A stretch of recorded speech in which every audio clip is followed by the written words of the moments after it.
address what's taking place?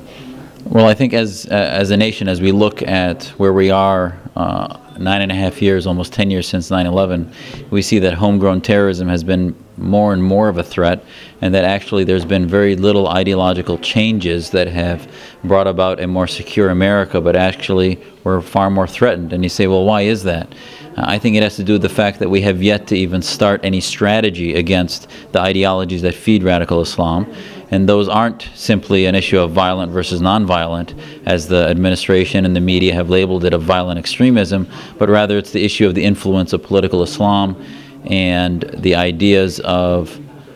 Islamists such as the Brotherhood. And we find that many mosques, if not most of them, have become incubators of political Islam and the idea of the movement of Sharia in government, and have been avenues for the propagation of those ideas rather than the reform. And I think ultimately, if you're going to defeat these ideas and bring about reforms that bring Islam into modernity, it's going to have to be done outside the mosques, and it's going to have to put pressure on mosque leadership in order to look at Islamic law and look at Islam as a faith and figure out how to separate mosque and state. And that's really why I formed the American Islamic Forum for Democracy, which is to focus on the mission of the separation of mosque and state, and say that's truly the only solution to radical Islam, which is to defeat the ideas of political Islam and give Muslims a modern alternative that allows them to be true to their faith, but also advocates for the Constitution and democracy.